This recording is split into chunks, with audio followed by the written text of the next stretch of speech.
What's up, guys? I'm not dead. If any of you guys thought that was the case, I don't know. So I got some explaining to do. I haven't put anything out in a while now, and there is a reason for that. Apologize, I've been trying to be consistent with the boat, but I gotta be honest with you. I'd say back in the end of August, early September, I started to come to the realization that this boat is not getting done this year. And I knew it wasn't going to be totally done, but I really wanted to splash it this year and kind of get it in the water and test it out, but it's not going to happen. So once I came to that realization, unfortunately, I started to kind of realize that other things on the honey-do list and stuff around the house was going to need to get done sooner or later. So the boat kind of got put on the back burner for the last few weeks. Man, I've been spreading rocks in my yard for landscaping, mowing the lawn, splitting wood, stacking wood, moving wood, painting, staining, finishing up a bathroom that we were remodeling. The list was getting out of control.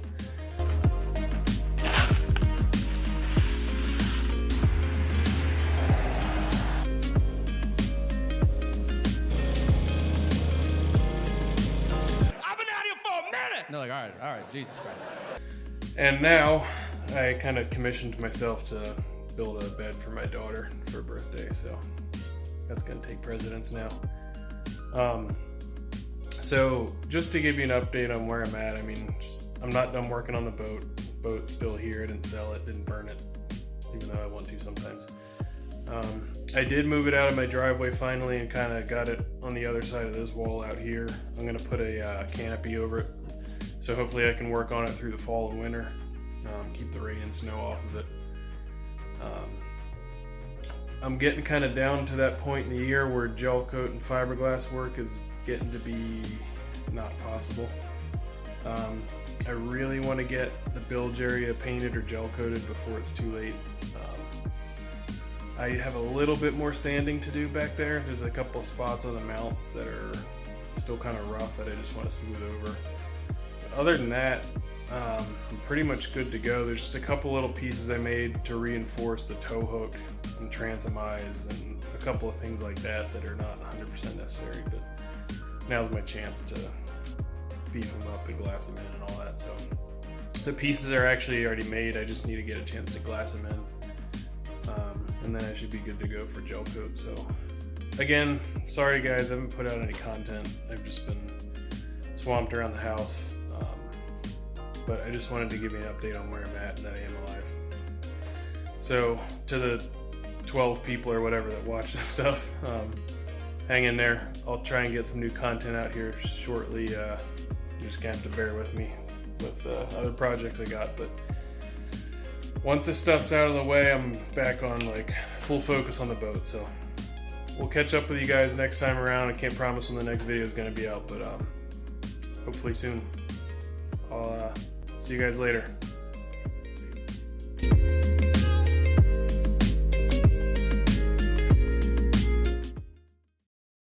Hey guys, figured I'd throw this in as some bonus footage. This is one other thing I've been working on in my leave of absence, I guess we'll call it. Actually, not a long time ago, maybe a year and a half ago, I acquired this old drill press. Partly for my woodworking hobby and also just because it's nice and heavy duty. It'll also handle metalworking. But aside from that, I guess I can show you what it is. It's a Rockwell, there's a plate over here.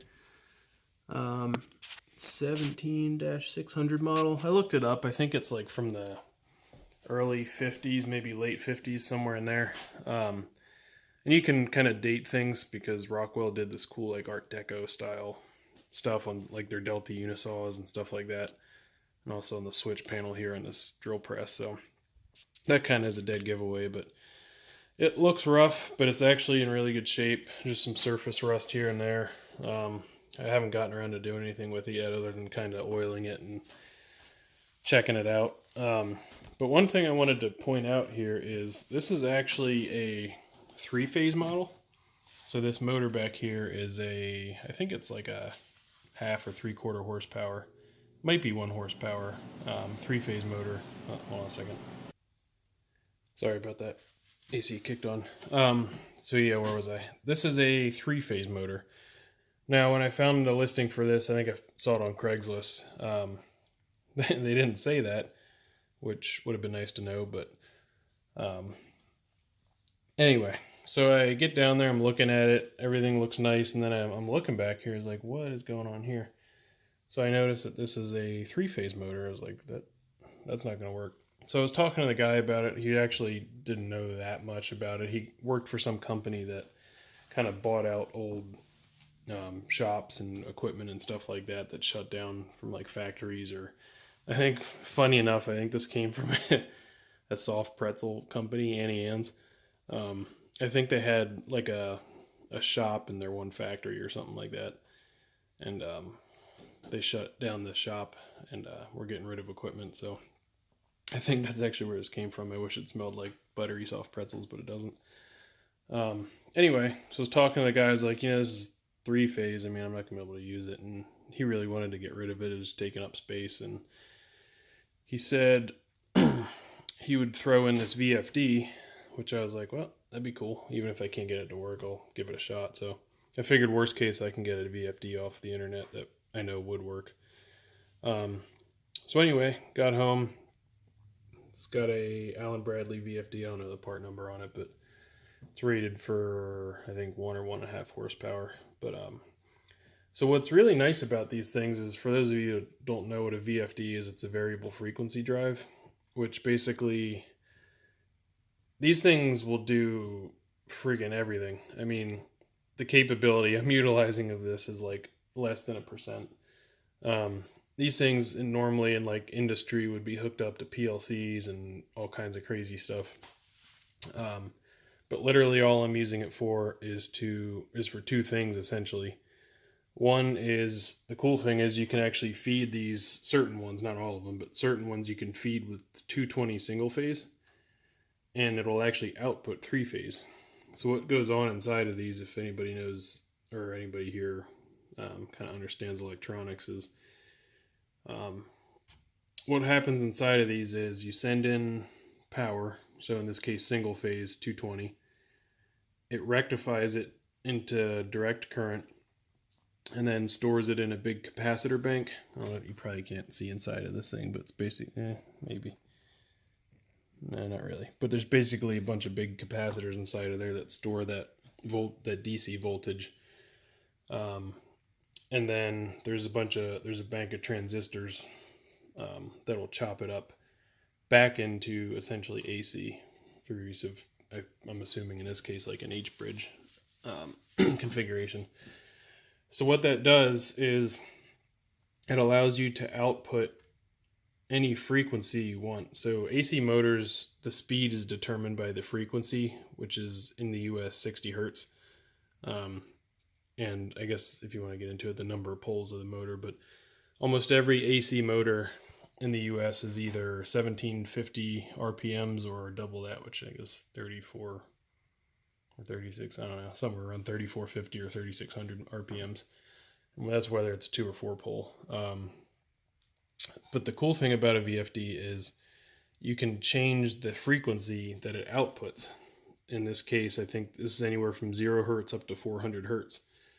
And that frequency is directly proportional to what speed the motor rotates at. So the cool thing is, with this thing hooked up, I can use this potentiometer here. I can literally vary the speed that this drill press runs at, so I don't have to mess around with this crap anymore. No changing belts. I have them set in the middle of both the sheaves, what they're called, just kind of as an average speed, and then I use this to control the speed. I think I have it maxed out right now. It'll go up to 80 hertz, which is actually screaming along pretty good. And most of these motors will run 80, 90 hertz, maybe even 100 hertz, no problem, as long as it's not for a long period of time. The biggest issue is you'll end up with a lot of heat buildup or maybe bearing life issues. But if you're only running, it's a drill press. I mean, it's a very light duty or short duty machine. You're only running it for maybe a minute at the most. So yeah, so I mean, just as an example, let's turn this down too. Now this doesn't directly correlate to an RPM, which would be cool, and maybe someday I'll make some sort of a digital readout that'll tell me that. But so at 16.5 hertz, it spins nice and slow. And I got these start and stop buttons wired up from factory to the VFD, which is cool, so I can control it with this. That's spinning nice and slow at 16.5 hertz. And I just come over here and slowly raise it up. You can hear the motor spinning up.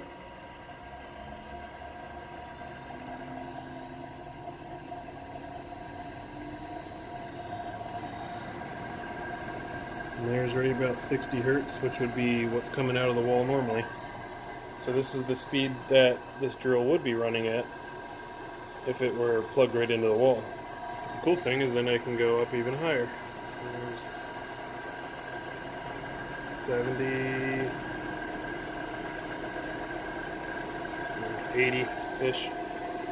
Now it's ripping along pretty good. It doesn't really show up on video because of the frame rate, but you get the idea.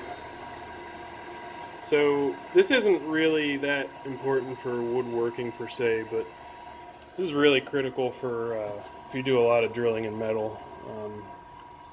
Feed rates and spindle RPM and bit size and all that kind of stuff kind of gets to be important, especially if you're trying to drill accurate holes and you want your drill bits to last. That's what really kills and dulls drill bits is heat, and heat is a factor of spinning too fast or not the right feed rate. So I don't know. I thought it was pretty cool. Say hi, Shopcat. Cooper? Cooper? I'll say hi.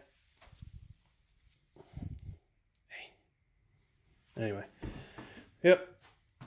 That's I just thought I'd show you guys that as a bonus footage on this video. I'll catch you guys later.